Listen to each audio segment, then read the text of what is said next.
Steelsmith has 1-2, 211 to 201 over Tim Chris, and then a 222 to 203 victory over Norm Duke, 7 strikes. There they are. That's Rainey, Elias on the left, Annie on the right. Peggy and Eddie, Elias's daughter. A new trophy established today for their father who founded the PBA. Tell you more about it later.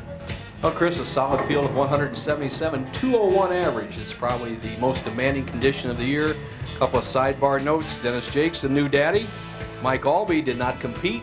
He was sick. Pete Weber pulled out with a rib cage injury.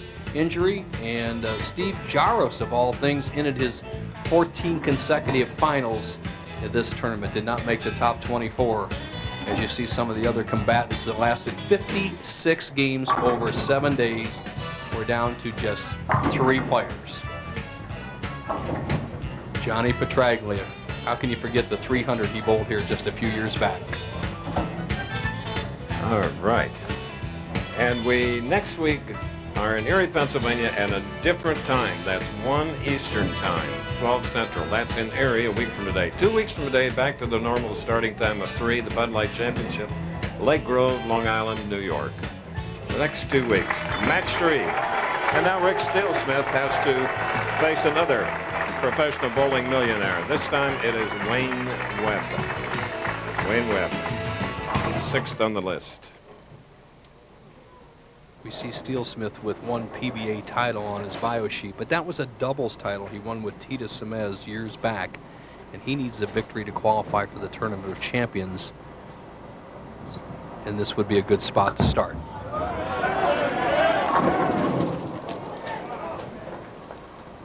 A 10 on the left lane.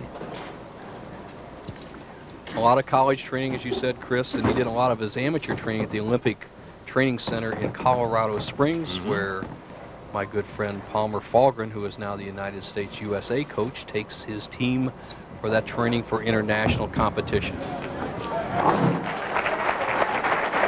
right, so we're at the first 2 games. Rick Steelsmith can now watch Wayne Webb, whom many of you watched last week. Spectacular victory in Peoria. Won their 3rd time, 2nd in a row.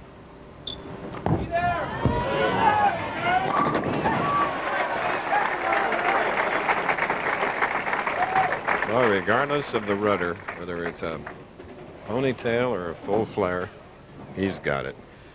Well, he's always had one of the great arm swings, and he's playing a line much different than any of the players.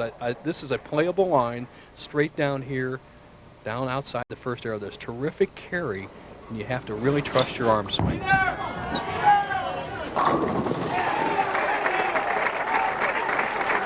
Opening with an impressive double, last week's winner, Wayne Webb. 19 titles. This is the key lane for Steelsmith. He threw a double in the 10th, just terrific shots in the 10th, the last game. And right now, if he misses just a half a board to the right, he'll miss the whole head pin. He has no margin for error.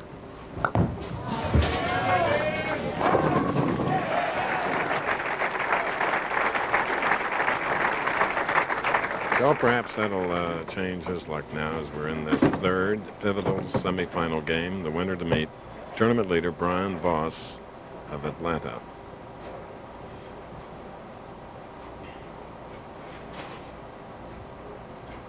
Rick collecting his thoughts before he got placed now on the approach. 3rd frame strike up.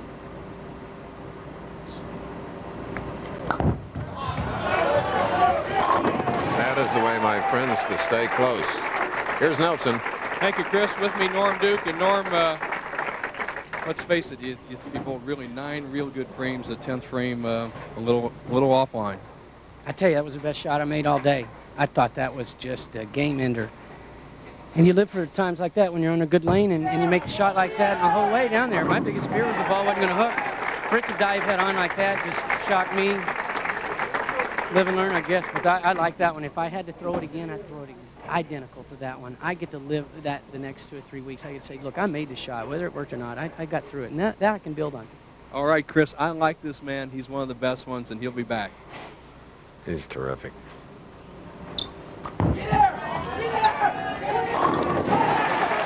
Wayne Webb has strung COSI Toledo is a dynamic center of hands-on science, learning, and fun, where kids of all ages, learning styles, and levels of science knowledge learn and enjoy science by actually doing it.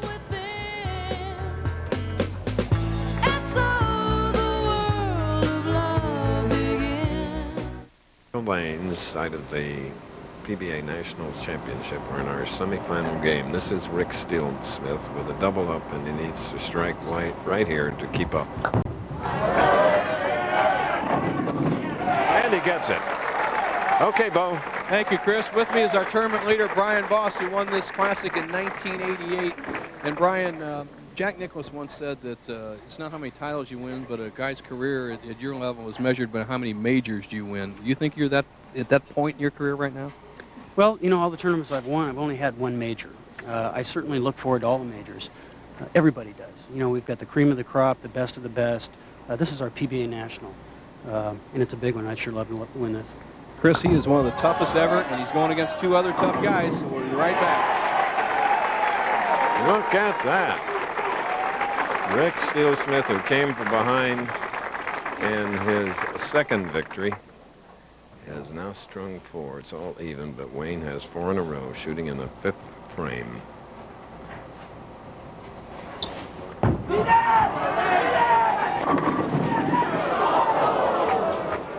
The nine, just a solid down there. It appeared to me that Wayne stuck a little bit as he started to make his move, stuck just a bit. Not as comfortable as normal. But on the spare, doesn't happen very often with Wayne. Well, Chris, what did he say in his interview earlier? When we talked about him winning $90 in his rookie year, he said he could always get strikes, but he had trouble with spares. And I agree, he's improved his spare making, but a PBA player only misses a single pin spare 1 out of every 18 games. And this is really unusual.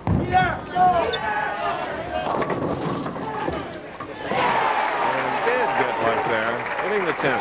Oh, I'd comment while you're coming back up here that on the previous shot, the first shot in that frame, he sort of like stuck a little bit, a little hitch, before he even moved 6 inches. Well, Wayne is very short in stature at 5'5". He's upright, and so it probably doesn't bother him as much, Chris. He's got that golden arm swing, so he can salvage a shot even if he sticks a little bit.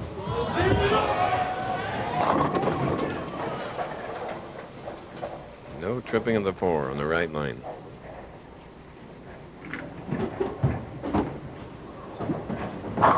That's Brian Voss, the tournament leader, staying loose. He'll meet the winner of this game for $30,000. Runner-up, 15. Okay, tomorrow night on ABC starts with an ABC News town meeting. Peter Jennings hosts Kids, Parents, and Straight Talk on drugs. Then Charlton Heston, Edward G. Robinson, and Yul Brynner leading an all-star cast in Cecil B. DeMille's The 10 Commandments. That's tomorrow night at a special time, 8, 7 Central on ABC. One of the great movies of all time.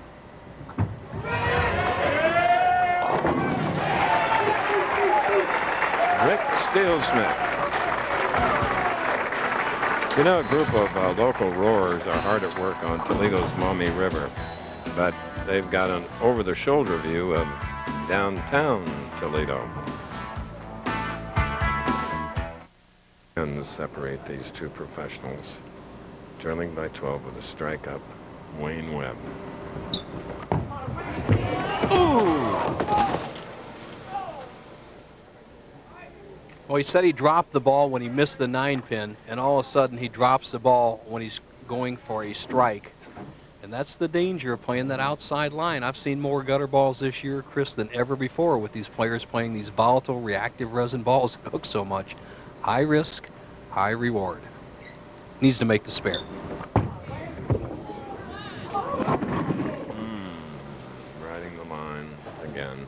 It's his second open frame of the semi-final match.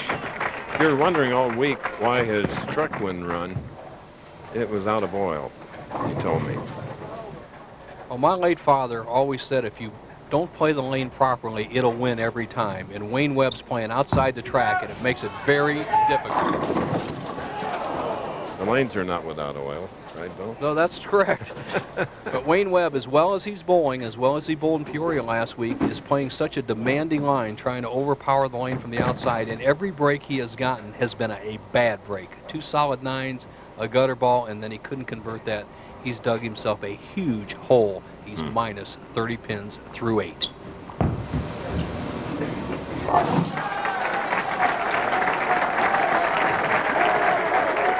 And now with Steelsmith up, he struck in the 7th, now shooting in the 8th frame, can increase his lead to 40 pins with a strike here.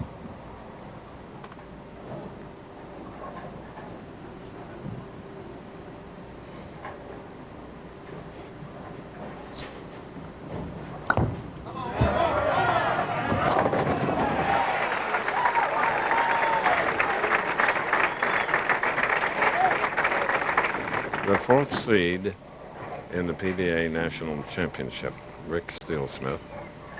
40-pin lead now, about to shoot in the 9th frame. There are no area players left in this trio that's vying for the national championship. You better hit your target or you pay a penalty.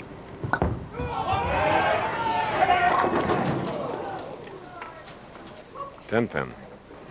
And you see great styles when you make demanding lane conditions, as we used to have in the U.S. Open and whatnot. That's when the Earl Anthonys, the Don Carters, all came to the top, and that's what we have here. 5 bowlers that you can make a movie out of or a teaching clinic out of, any one of these 5 players. That is what this national championship's about.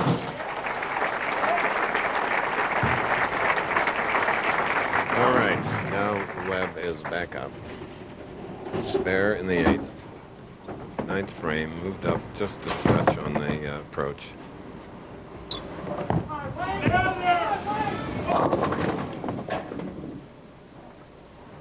So he's left a 2 and sleeper 8.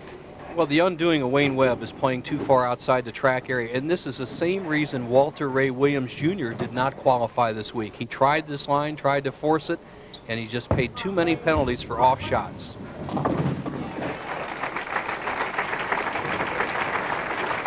Wayne has been a PBA member for 22 years, 19 titles, PBA Hall of Fame in 1993.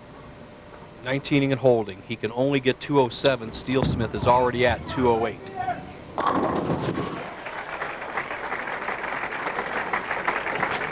Wayne Webb learned something. Look at this. He changes balls, moves to the inside line. He'll mark that somewhere. Great experienced player with absolutely one of the great arm swings in the history of the game. Look at this, down the middle of the lane, more like Steelsmith. That's the right way to play him. Hello, 2 good shots in the 10th. 197, a good effort, but a bad experience on the losing end. Wayne just leaned to the right and said, I played him wrong, and the score evidences that as he finishes 3rd in the national championship. 3rd means $9,500. And Wayne Webb, always popular.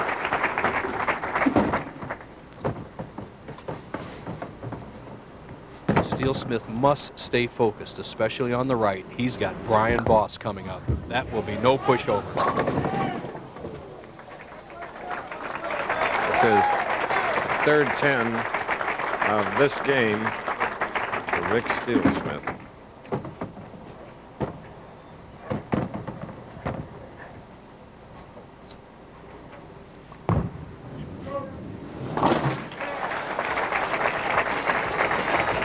The winner, Steelsmith. This ABC Sports presentation of the Professional Bowlers Tour will continue after these messages and a word from our ABC stations.